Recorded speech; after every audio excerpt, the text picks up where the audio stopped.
You dare challenge the daughter of Deathwing? What's up, guys? This is another video of Hearthstone talk. This time we'll be talking about a bunch of cards in Arena that you would normally pick in almost any situation. So the video is going to be kind of long, but I'll try to briefly go through each card and just give you a better understanding of why I would pick these cards and probably why most people would pick them. So let's just go right into it. To start off, we have Argent Squire. One drop. Pretty straightforward. Stats are nothing to brag about for a 1 mana card, but it's the effect that makes this card shine a little bit. No pun intended. So basically, Divine Shield basically protects this card from one source of damage. Regardless of how high or low the amount of damage is dealt, this card will be protected from one source. So basically what that means is it will require the opponent to do 2 actions to destroy this card. And usually that involves either 2 cards or a card and a minion attacking into it, or a card and using the hero power, something like that. The reason why that's good is because it will force your opponent to expend more mana to get rid of it, and you want your opponent to use more mana to get rid of one of your cards. So then when it's your turn, you get to play a minion and take control of the board. So yeah, cards that will force the opponent to waste more mana to get rid of it, always a good card. Next we have Worgen Infiltrator, another 1 drop. For 1 drop, 2/1 is usually the best stats you can get. But the good thing about this card is that it has stealth. And so stealth essentially means this card cannot be targeted by spells or minion attacks. So it is almost gonna guarantee itself that it'll stay on the field. And you do want it to stay on the field because that means you will gain an upper hand especially if you went first. Because after the opponent plays a minion, then you'll always be 1 step ahead of the opponent, especially if the opponent plays like a free 2. If they play a 2/3, you might be in a bit of a trouble unless you have a hero power that can add extra damage. But essentially, same idea as the Argent Squire. Just maintaining that board control is so important in Arena. So this, although it will not require the opponent to use up more than 1 action to get rid of this card, it does put the opponent in a bad situation because the next minion that they play will usually get killed by this guy. And you want that. You definitely want that, because then after this guy kills the opponent's minion, then you can play your second minion. Or if they don't play anything, well, you know, you still have a 2/1 on the field, so they still have to be careful. Next up we have Acidic Swamp Ooze. Just at a glance, stat wise, really strong. Free 2 is usually the most you can get out of a 2 drop. But it's the effect that we are focusing here. Destroying your opponent's weapon is pretty much always good, because you're basically getting rid of one of their cards, while also putting a minion on the field. So it's like two upsides in one card. So it's kind of like the same thing as Ardent Squire, except this is the reversal. Instead of making the opponent waste possibly 2 cards to get rid of it, this card already destroys one of the opponent's card, and also requires them to probably waste another card to get rid of this. So it's essentially 2 for 1 value. So yeah, not much else to really say about this card. Obviously really effective against enemies that use a lot of weapons such as warrior, paladin, shaman, and rogue. So yeah, definitely would pick at least 2 if possible of this card. Direwolf Alpha. Okay stats for 2 mana. Could be better, but that's alright because the effect more than enough compensates for its own stats. So essentially you can look at it as a 4-2. Giving adjacent minions 1 attack is pretty good, because it's essentially having 2 Shattered Sun Clerics minus the health bonus. We will get to Shattered Sun Cleric in a bit, but basically having that 1 extra attack could help certain minions trade more effectively against bigger minions. So for example, you have a 3-2 on the field and they have a 5-4. You put down the Direwolf Alpha, that 3-2 now becomes a 4-2. And so you essentially traded a weaker minion for a bigger minion. And to me, I think that's pretty effective because you're using a lower cost card to trade for a bigger cost card, right? If you had to trade a bigger cost card for a bigger cost card, then that just evens out. It doesn't really give you the upper hand there. But if you trade a weaker minion, a smaller cost card for a bigger cost card, after that trade, you play your bigger cost card, there'll be 1 bigger cost card less than you, essentially. Of course, realistically, you probably can't look at it like that because they might have more big creatures than you do in their deck. But in that one spot, you can look at it as you gaining value out of your weaker minion, thanks to Direwolf Alpha. So in a lot of situations, I guess you can say this card is quite good. Fairy Dragon, another pretty good 2-drop. 3-2 stats, same as Ooze. Nothing special there, but the effect basically means it will usually stay on the field for at least 1 turn. Yeah, because then the opponent cannot cast anything on it and cannot use hero powers on it. So, well, mage, I guess. For druid and rogue, they can still attack it, but probably not that ideal because they will take 2 hits to kill it then. But yeah, it's always nice to have this card because then you know it's going to stay on the field for at least 1 turn. So then next turn after, you can probably either buff it with something or keep it alive with something, with a taunt minion or something, so you'll have even more control of the field.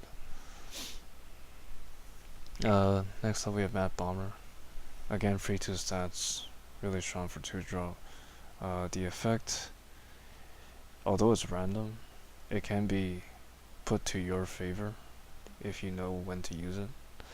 Usually the best time to use it is obviously when you don't have minions, or at least when you have less minions than your opponent is when you should play this card, probably.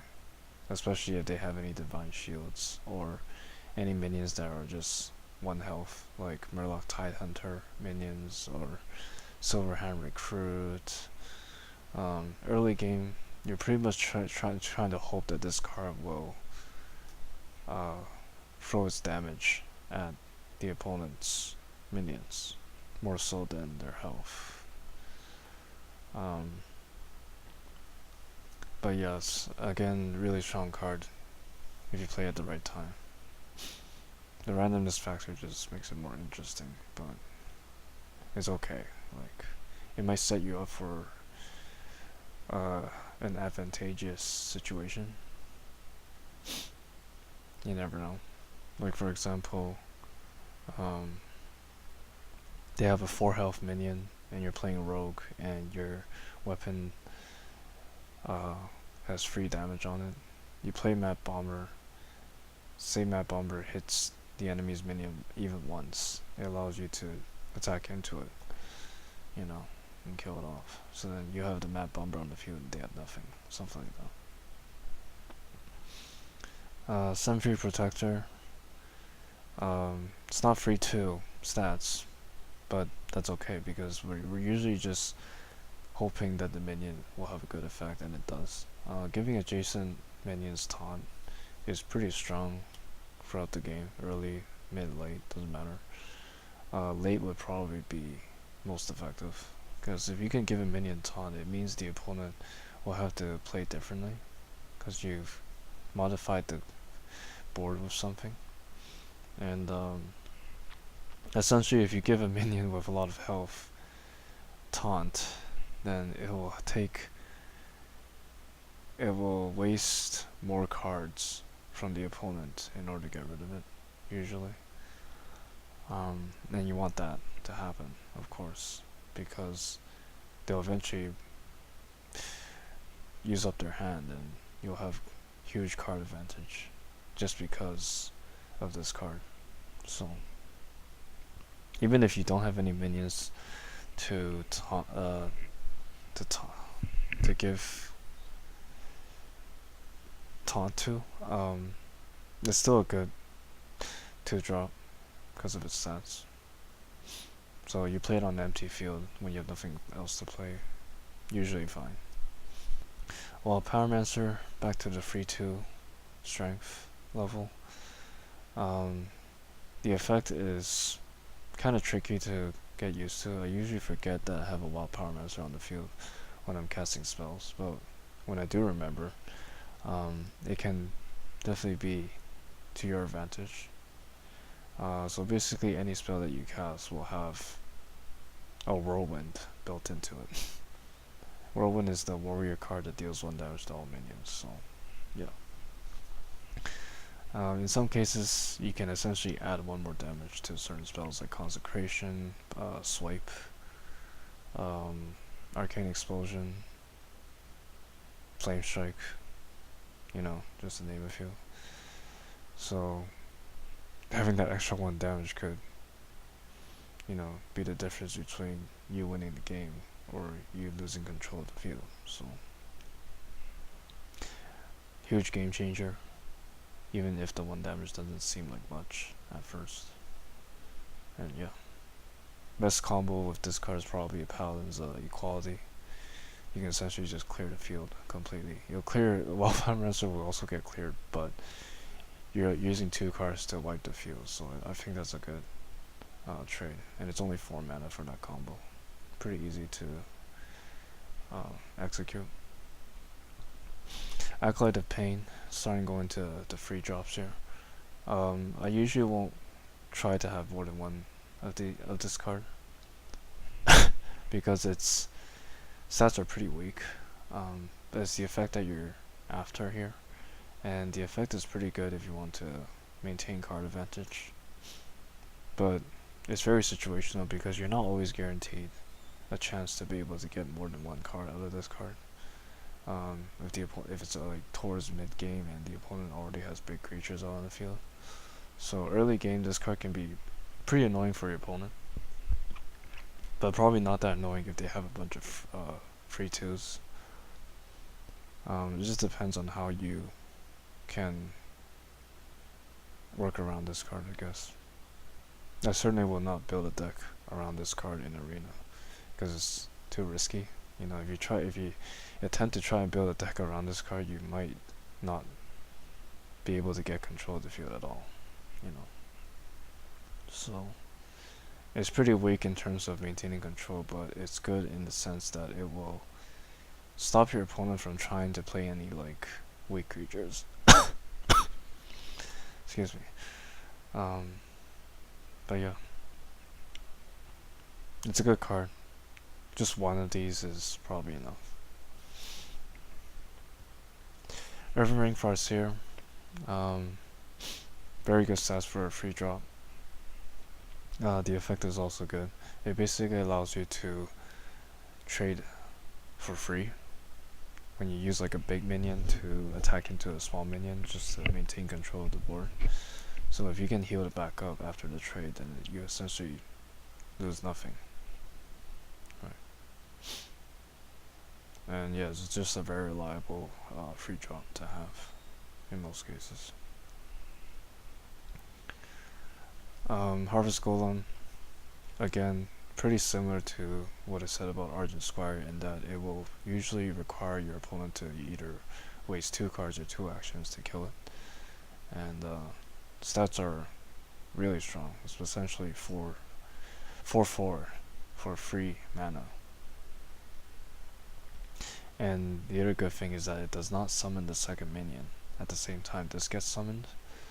So what's good about that is it won't be vulnerable to like area spells, because even if this dies to an area spell, the second minion comes right after, so very annoying for your opponent to deal with. And yeah, it's just good. It's just a good free drop in practically any situation. Yeah, it's essentially 2 minions for 1 card. Injured Blade Master, essentially a 4/free after its effect executes. But the good thing about this card is it allows some synergy with healing effects. So for Urban Ring Farseer, as mentioned earlier, that card definitely synergizes well with this card. Because after you heal it, it essentially becomes something that's even better than a Chillwind Yeti, which we will discuss later. It also would be very nice in a priest deck because of priest's hero power. But even if you can't heal it, it's still a 4/free for free mana, so in most cases that is probably the best stats you'll get from a free draw. So overall, quite a good card. And Scarlet Crusader, same thing as Argent Squire and Harvest Golem, in that it will again require your opponent to either waste 2 cards or 2 actions to kill it. Okay, using up their mana so you can throw down a minion when it's your turn, and basically be 1 step ahead of the opponent. So this card probably isn't as good as Harvest Golem, but still a good card, no matter how you look at it. Yeah, you want value out of each card for sure in Arena, and this card will give you value in most cases. Divine Shield also allows you to suicide into a minion for free, so that's pretty big if you want to get rid of an annoying minion without losing your own minion. Shattersun Cleric probably used to be the best free mana card out there. After the nerf, not so much, but still okay. It's essentially the same as Urban Ring Farseer, but it's a lot less situational because you're adding stats on top of what a minion already has, whereas Urban Ring Farseer is getting free health. So if a minion does not have more than free health, then you're not getting as much value from this card as you normally would. Charism Cleric is pretty much means it doesn't matter how big or small the minion is, it will still get the full effect from Charism Cleric. And just having that extra 1/1 in some cases could allow you to kill off a bigger creature than the minion that you buffed. So for example, you have an injured Blade Master and they have a Chill Yeti. You Charism Cleric into the injured Blade Master, you kill off the Chill Yeti, you get a Charism Cleric, they get nothing. So this allows you to have more mana at your disposal after playing Charism Cleric, since it's only a free mana card. And you essentially use this card to allow a weaker minion to trade up to a bigger minion. And there's the value right there. Because you didn't have to waste a bigger or better card to get rid of the big minion. Yeah. Chill Yeti.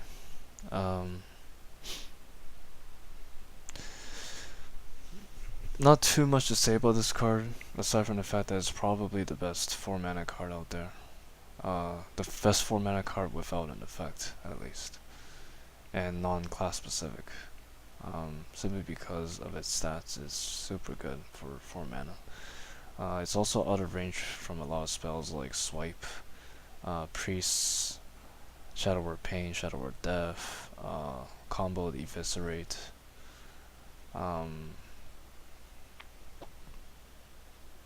Can't really think of much. Okay, some weapons like Perdition's Blade, Fiery War Axe, Deadly Poisoned, Perdition's Blade, you know, Arafi Weapon, Smith's Weapon. Yeah, stuff like that. And because a lot of single cards cannot remove this card, that means it will probably require the opponent to do 2 actions or waste 1 more card to get rid of it. And right there, that's value for you. So definitely a good card in any situation. Next up, we have Cult Master. This card is essentially the same as Acolyte of Pain, but it's less situational because you do not have to go out of your way to make this card work. Whereas Acolyte of Pain, you have to play it in a situation where there's not any big minions on the opponent's side. Otherwise, you would only get like 1 card out of it. But Cult Master, as long as you have at least 2 minions and that they're gonna, you know, crash or trade up into your opponent's minions, you're gonna get a lot of value out of this card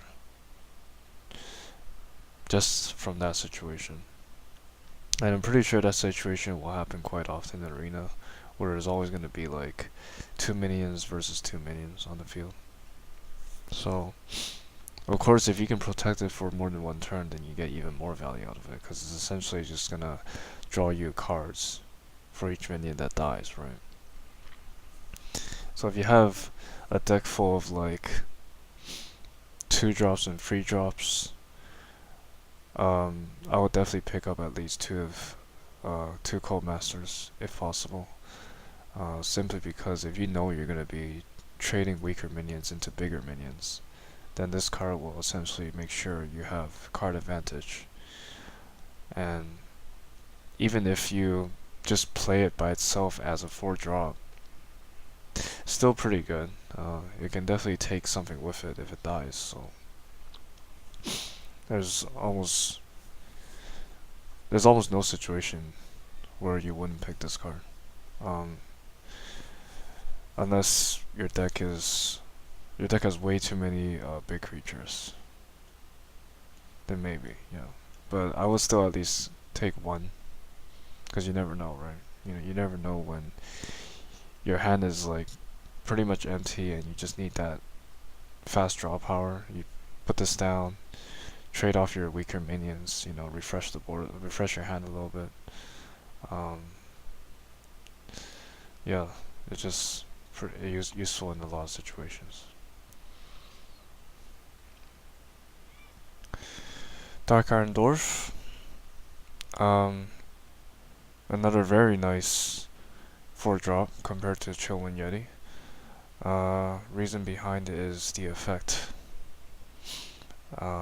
Giving a minion +2 attack. Okay, this kind of just reminds you of Shadow Sun Cleric, in the sense that it will allow a weaker minion to trade up to a bigger minion. And then after that trade, right, you have a Dark Iron Dwarf, they have nothing. That's usually what happens. So, just overall a good card. Stats are just fine. If it had Chillwind Yeti stats, that would be pretty overpowered. And then Chillwind Yeti would definitely not be as good as Dark Iron Dwarf anymore. So, but yeah, that's about it. So it's essentially a bigger version of Shadow Sun Cleric, and probably more effective in terms of going on the offensive. Defender of Argus. Used to be one of the best 4-drops, still probably is, but if you have a deck full of 2-drops and 3-drops, this card really shines then, because it essentially makes your weaker minions become more formidable. And again, it's essentially a double Shadow Sun Cleric and some free protector built into one card. For 4 mana, I guess you can say that is really good value, especially if you can actually give 2 minions the effect instead of just 1. But giving it to just 1 is still good. Right. So if you give it to 1 minion, there's a Shadow Sun Cleric plus a Sun Free Protector for 4 mana. So don't see anything wrong with that. But I guess you wouldn't have more than one of these if you have too many big minions. So this depends on how you build your deck. Gnomish Inventor. Not too much to say about this card. Stats are pretty bad for a 4-drop, but the effect more than enough compensates for it, I guess. You definitely don't want to be playing this card in a situation where you will lose board control. So if you have a spell removal in hand, and you can almost guarantee that you will get rid of the next card that the opponent plays after playing Gnomish Inventor, then it's okay to play it. Otherwise, if this is gonna be the only creature on your side of the field and you do not have spell removal in your hand for next turn, then I probably wouldn't play it. And I probably would not pick up too many of these unless you simply have to. Like, if you have this card versus 2 other cards and those 2 other cards suck, then yeah, I guess you'll have to pick this card. But try not to pick too many of these. Maybe 1 is okay. 2 might be overdoing it, because draw power in Arena is nice to have, but it will not win you the game. It's always about the board control, in my opinion. So this card will not help you maintain board control at all. It will just randomly give you more options because it draws you an extra card, but you don't know what your next card is gonna be, so it's not reliable. I'd rather have a Chillwind Yeti on the field than this card. Yeah. Senjin Shieldmaster. It's essentially just like the Chillwind Yeti with 1 less attack, but the taunt is very nice to have because it will change the way your opponent plays out his cards, since they are forced to attack into this card first. So if you have other minions who have effects that you want to maintain on the field, then this card will easily protect them. At least from 1 attack. Yeah. Unless the opponent plays like some spell removal, then you don't have a choice. But most cases, your other minions will probably be protected for at least 1 turn. So Oh no, it's a pretty solid card for its stats. Stormwind Knight. And before I talk about this card, I want to apologize that the video is reaching the 30-minute mark, and um, it did go a lot longer than I expected, but I am trying my best to just briefly spend about 1 or 2 minutes on each card. So there is a lot of cards to cover. Sorry about that, but that's the reality of Arena. If I don't cover these cards, some people may not get nearly the full amount of understanding that they'll need in order to do well in Arena. So I'm mainly just doing this for the players that are not familiar with the concept behind Arena and stuff. So yeah, Stormwind Knight. This card, at first glance, the stats are horrible for 4-drop, just like the Gnomish Inventor. But the good thing is that it has charge. So if you do not have a lot of spell removal, like small spell removal, things that do 2 or 3 damage, I would definitely pick up one of these cards because it essentially is a removal. It's just a minion version of a removal. So charging in to small minions with 2 attack, it's quite alright. It definitely takes care of the 2-drops, 3-drops that you weren't able to get rid of on your first couple of turns. So, and yeah, because this card has 5 health, then you essentially will almost always can get rid of 2 cards before it dies. And if you can heal it up, even better, right? So charging effect, you can almost consider this card as like a 4 mana for 2 damage on something, assuming the opponent doesn't have any taunts. And then 2 damage again the next turn. So, you know. Twilight Drake. Essentially the same thing as Chillwind Yeti in most cases, but it can get even stronger than Chillwind Yeti if you have a large enough hand. So it can sometimes be like a 4/7, 4/8. I'd say 4/7 would be average by the time you play this card.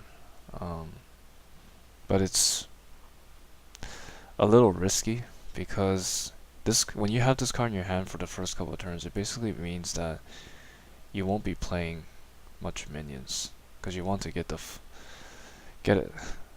most out of this card, right?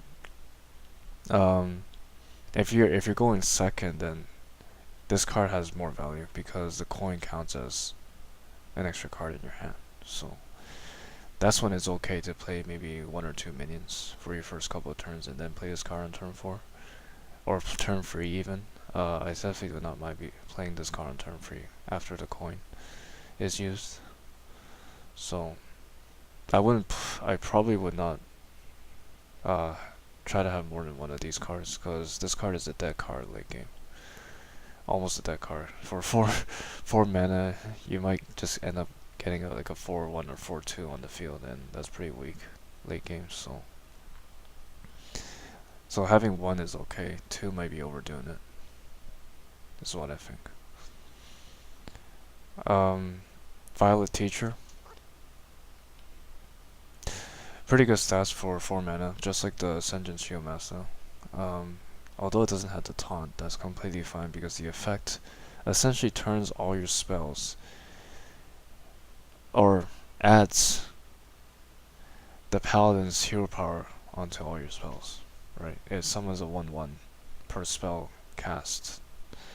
So that allows you to get pretty good control of the field, especially if you're playing a class that can buff those summoned minions like a Shaman Bloodlust or Druid Savage Roar or Defender of Argus, you know, just to name a few. So yeah, this card is very good in terms of swarming the field with little creatures and using those creatures to trade up to enemy minions, so then your actual minions, the ones that were summoned from your hand, would be able to stay healthy. Azure Drake, probably the best 5-drop you can pick for arena. The spell damage +1 might not even help you at all, depending on your class. But it's the battle cry that makes this card get more value. So it's essentially, you're essentially getting a 4/4 plus a card for 5 mana. So that draw a card is basically costed you 1 mana, and I'd say that's really good value. This card is obviously way better than Knowledge Inventor. So spell damage +1 is just a nice bonus. Yeah, you're getting a lot of value from this card. So I would pick as many of these cards as possible, because there's no downside to having too many of these for sure. Frostwolf Warlord, not much to say about this card except that it's definitely good in decks with a lot of small minions, so 2 drops, 3 drops. Definitely good in a shaman or a paladin deck, because their hero power allows them to create more units on the field, or minions on the field. If you can get this card to become like an 8/8 or a 9/9 on turn 5, that pretty much guarantees you the win if the opponent has no answer for it, because having such a strong minion on such an early turn allows you to really control how the board will play out. So you can pretty much just use that to your full advantage, especially if you have cards that can protect it or heal it, stuff like that. Or if you have a lot of spell removal, then you can use your spells to get rid of the opponent's minions, and then use Frostwolf to just attack each turn. So a pretty solid card. Not as good as Azure Drake, obviously, but if you need some strong aggression, then this is the card to go to. Silverhand Knight. It's essentially 6/6 for 5 mana, but it's 6/6 split up into 2 minions. You might think that isn't very effective, but in some cases that could actually be okay, because instead of having all the stats put into one minion, you can use part of it, to get rid of something, so that it maintains. It usually allows you to maintain 1 minion on the field at all times. So you summon this, and then I don't know, next turn you use the 2/2, buff it up or something, and take out a bigger minion, so you have the 4/4 alive. Because if it was 6/6 by itself, and you use it to kill off a minion, the 6/6 will be pretty weak. It will have probably only like 2 or 3 health left. But if you use the 2/2 that it summons to kill off something, then you maintain a 4/4 on the field, and I think that is more effective. So essentially this card is good for its value, because again it's technically 6/6 stats for 5 mana. So it's kind of like the idea behind Harvest Golem. Stampeding Kodo, very effective card. The main targets you want to destroy with this card are probably Gurubashi Berserker and Acolyte of Pain. Gurubashi because it has 2 attack, and the 7 health is really hard to deal with when you don't have enough damage to get rid of it. And Acolyte of Pain because if you use this card to destroy Acolyte of Pain, the opponent draws no cards because it was a destroy, not damage.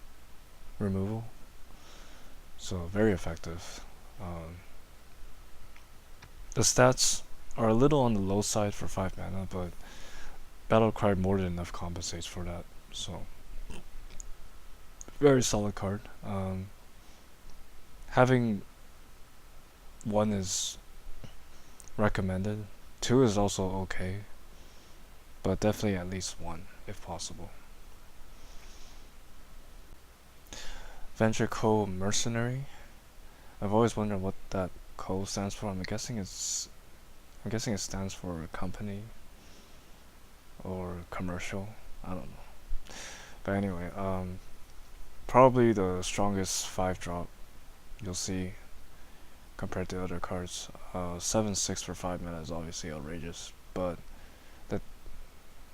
the downside is that your minions will cost 3 more mana, which in most cases it actually isn't that bad when you think about it, because usually at around turn 6 or 7 you usually can only play one minion anyway, so it does stop you from playing anything bigger than Ventricle Mercenary for a couple of turns if it stays on the field.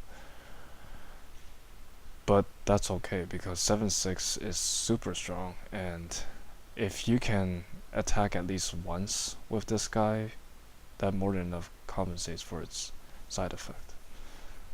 Just dealing 7 damage is just so huge, especially if the opponent is running a lot of weapons and they're forced to attack into it, then you pretty much just dealt 14 damage with 1 card for 5 mana. So that value is just pretty insane, and especially if they don't have an answer for it, like no removal, then this card, just like the Frostwolf Warlord, will probably control how the game plays out for a good couple of turns. And if they do have to, I don't know, remove it somehow with a card, you're still gonna get value because there's not a lot of cards that can remove this card straight up. Unless it's like a non-damage removal like Hex, Polymorph. Yeah. Most damage spells probably can't get rid of it. I can only think of Fireball, but not even Starfall or Starfire can get rid of it, so. Last 4 cards. Argent Commander. Really strong 6-drop. The fact that the stats are horrible, but it's the effects that it provides that makes this such a strong card. So it's just you can essentially look at it as 6 mana for 4 damage right away. Minion version instead of spell version.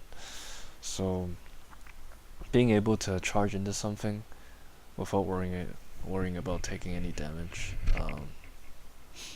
can be very effective when you just need to get rid of something really quickly and leave a minion on the field too. So this in some cases could actually be better than just simply casting a spell to deal 4 damage, right?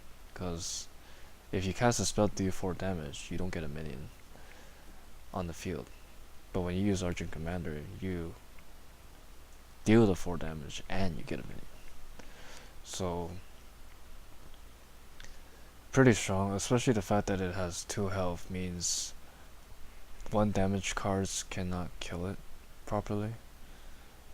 And if you simply just Argent Commander and just charge into the opponent's health instead of into a minion, then you can pretty much guarantee its survival because it has that Divine Shield. So sometimes you just need that extra 4 damage to just finish off the opponent, I guess, or put them at a clock, you know. So yeah, always pick as many as you can whenever they pop up. I think the most I've gotten was 2. Yeah, I don't think I've ever gotten 3, but it is possible to get 3 of these, so definitely don't mind having a lot. Boulder Fist Ogre. This card is pretty much the same idea behind Chill One Yeti, in that it provides a lot of stats for its mana cost. So essentially just a large card. Okay. So 7 health. Pretty much no damage spell out there can kill this card in one shot unless they have spell damage minions on the field. So yeah, even Fireball can't kill this. So the only cards that can really kill it, I guess, would be Shadow or Death. And heart removal like Hex, Polymorph, that kind of stuff, yeah. But usually, if they can't remove it, then this card will usually take at least 2 minions with it before it dies. So, very good value, just like Chillin' Yeti. Not as good as Chillin' Yeti because it's 6 mana, and usually the games start to get hectic around the 4 mana area, not so much 6 mana. Some games can end before 6 mana, so that's why this card would not be valued as highly as Chillin' Yeti. Sunwalker. For the stats that it gives at 6 mana, pretty bad. But just like the Argent Commander, you're getting a lot for it. Taunt Divine Shield is super strong because first of all it has the taunt. Right. So just like the Sentient Shieldmaster as mentioned earlier, this card will force your opponent to attack differently than usual. And because it has Divine Shield, that means it almost always will take 2 actions or 2 cards to get rid of it. Sometimes even 3 cards because it has 5 health. So its 5 health is pretty high. Right. And yeah, the Divine Shield is just straight up annoying for your opponent, so I would pick as many of this card as possible, just like Argent Commander. It really helps you take back control of the field if you lost it.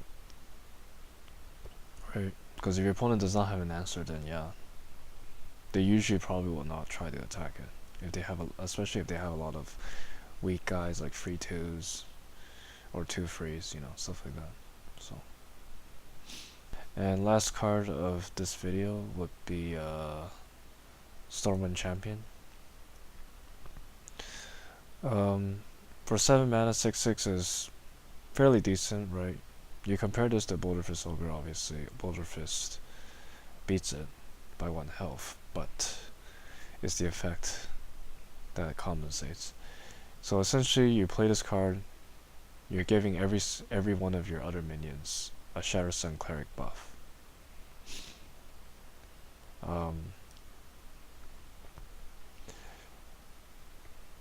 That effect alone already gives you so much value, like you know. So the more minions you have when you play this card, the more value you get out of it, and just being able to increase the potential of all your minions just by a little bit probably will just control the flow of the game completely, right? So definitely very good in decks that will swarm a lot, such as Shaman and Paladin, or decks with cards that can create a lot of minions, just like the Violet Teacher as mentioned earlier. So a really solid card. I'll definitely pick up at least 1. 2 might be overkill, but if you don't have any other better choices, then 2 is okay.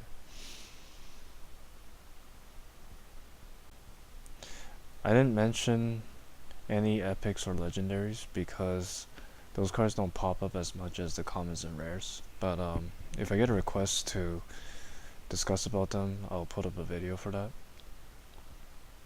So the video's gonna pretty much end here.